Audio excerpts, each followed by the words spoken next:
Qui es-tu? Bonjour, je suis Pascal Richard. Alors j'ai un certain âge, voire un âge certain. Pour vous donner un petit indice, je suis maman de grands enfants et grand-mère de 4 petits-enfants. Je suis aussi quelque chose de très important dans ma vie, enseignante en lycée professionnel, un lycée qui est tout près d'ici, le lycée Don Bosco de Wittenheim. Si je vous en parle, c'est parce que ce métier me tient particulièrement à cœur. C'est vraiment quelque chose que j'exerce depuis plus de 25 ans avec beaucoup de plaisir. Alors j'ai des élèves en grande difficulté et pour faire le lien avec la poésie et les mots, je trouve que parfois il manque de mots, de vocabulaire pour exprimer leurs émotions, leurs ressentis et du coup ils ont tendance à basculer dans la violence. Du coup, mon rôle de professeur, c'est d'essayer de leur donner un petit peu de savoir, de mots, pour qu'ils prennent confiance, qu'ils puissent progresser, prendre confiance en eux, grandir et tracer un beau chemin. Voilà, et j'aime aussi, alors ça a aussi un lien avec l'écriture et la poésie, j'aime aussi beaucoup la nature. C'est une connexion pour moi qui me ramène à la source et qui nourrit mon écriture et mes pensées. Comment en es-tu arrivée à l'écriture et plus particulièrement à la poésie? Alors, c'est pas une question facile pour moi parce qu'en tout premier lieu, je pourrais vous dire que j'écris un peu comme je respire, de manière très naturelle et très spontanée. Et j'ai pas eu une enfance forcément baignée par la lecture ni l'écriture. Moi, je m'y suis mise, mais j'ai pas eu un environnement familial porté sur les mots. Et je pense que peut-être par défaillance familiale, je me suis mise à beaucoup lire, beaucoup écrire.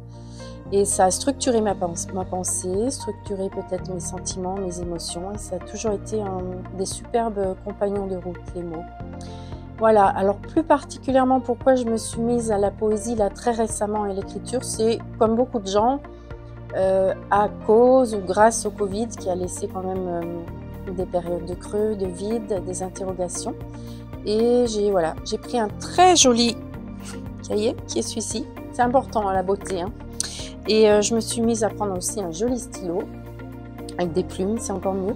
Et c'est venu assez spontanément, voilà, d'écrire sur ce qui m'entourait, sur ce que je ressentais. Et avec énormément de plaisir. Que vas-tu nous présenter au Culture Lab?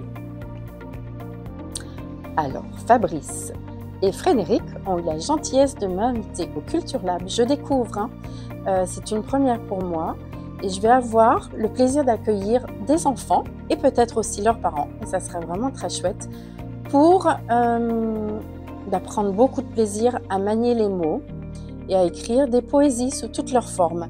Alors j'ai plein d'idées pour faire venir ces mots.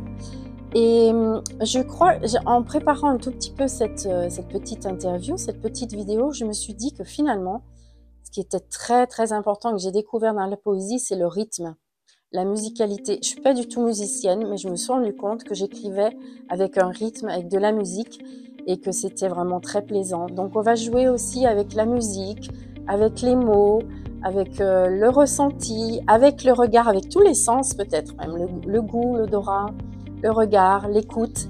Et on va essayer de se faire plaisir, d'être ensemble, de se connecter à ce qui est très profond en soi et à ce qui est autour de soi aussi. Voilà, alors pour clore cette petite vidéo, je peux vous dire que je vous attends avec grand plaisir et que le but c'est vraiment de se connecter à soi, de se connecter les uns aux autres et de se faire plaisir et créer du lien. Et je vous citerai bien quelques petits auteurs, des grands poètes qui ont dit des choses magnifiques sur la poésie. La poésie, c'est toujours l'inattendu. Donc voilà, on va être ouvert à tout ce qui va venir.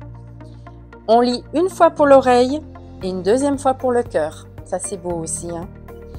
Hein. C'est l'oreille qui écrit et l'encre qui écoute. Donc on revient sur le son, on va s'amuser avec la musique. Et puis, ça, pour les enfants, moi je trouve que c'est vraiment extra. Faire de la poésie, c'est mettre les pieds dans le plat et la tête la première. On y va? Allez, à bientôt!